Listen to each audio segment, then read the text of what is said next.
జమ్మూ కాశ్మీర్ లోని పహల్గామ్ లో జరిగిన ఉగ్రవాద దాడి తర్వాత కేంద్ర ప్రభుత్వం అప్రమత్తమైంది. దీంతో భారత్ పాకిస్తాన్ మధ్య ఏదో పెద్ద విషయం జరగబోతుందన్న సంకేతాలు వెలువడుతున్నాయి. గత 4 గంటల్లో జరిగిన 4 ప్రధాన చర్యల ద్వారా ఈ భయాలు మరింత బలపడ్డాయి. భారతదేశం మునుపటిలాగా సరిహద్దు ఉగ్రవాదులను నిర్మూలించడానికి ఒక ప్రచారాన్ని ప్రారంభించగలదని చెబుతున్నారు.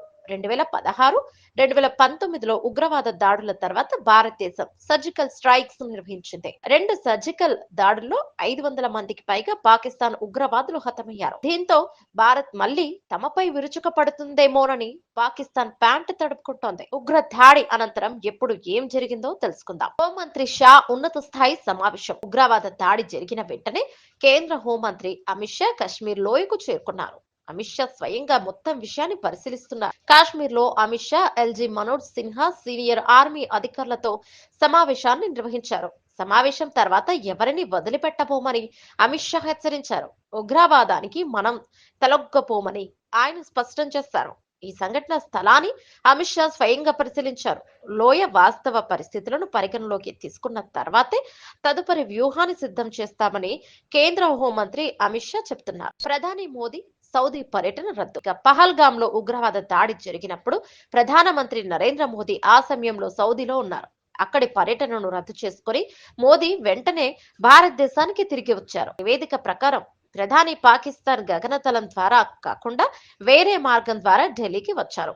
మోదీ చర్య పాకిస్తాన్ కు ప్రత్యక్ష హెచ్చరికగా భావిస్తున్నారు. ప్రధానమంత్రి ఢిల్లీలో భద్రతపై కేబినెట్ కమిటీ సమావేశాన్ని నిర్వహించారు.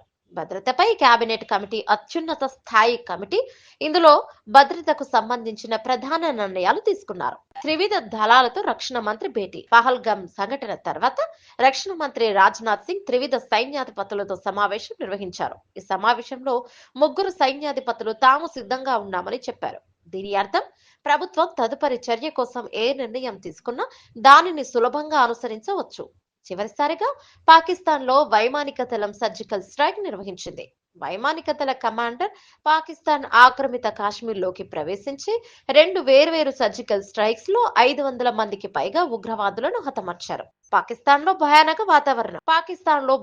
వాతావరణం నెలకొంది. భారతదేశం దాడి చేస్తే ఇక్కడి అన్ని పార్టీలు కలిసి దానిని వ్యతిరేకిస్తాయని పాకిస్తాన్ మాజీ విదేశాంగ మంత్రి చౌదరి ఫవాద్ హుస్సేన్ ఒక ప్రకటనలో తెలిపారు.